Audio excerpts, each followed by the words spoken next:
Frankie Harlindong yang merupakan korban investasi bodong Algopex bersama pengacaranya mendatangi Mapolda Sulsel di Jalan Perintis Kemerdekaan Kecamatan Piringkanaya, Kota Makassar, Kamis sore kemarin. Kedatangan korban tersebut untuk melaporkan salah satu penyidik Diskrimsus Polda Sulsel ke unit Propam Provos Polda Sulsel atas laporannya yang tak kunjung ditindaklanjuti sejak laporannya pada tanggal 7 Desember 2021 lalu hingga saat ini dengan total kerugian kurang lebih 10 miliar rupiah.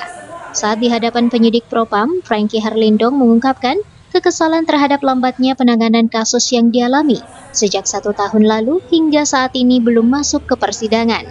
Bahkan barang bukti pelaku tidak disita dan pelaku tidak ditahan dan bebas berkeliaran selama ini, serta masih membuat aplikasi jenis yang sama untuk menipu para korbannya.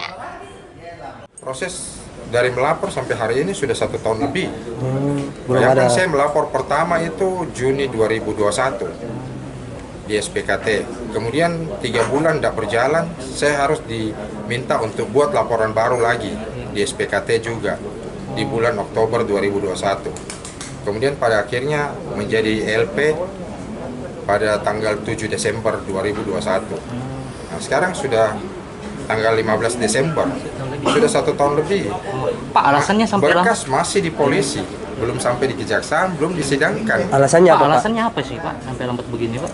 Saya juga tidak mengerti apa alasannya.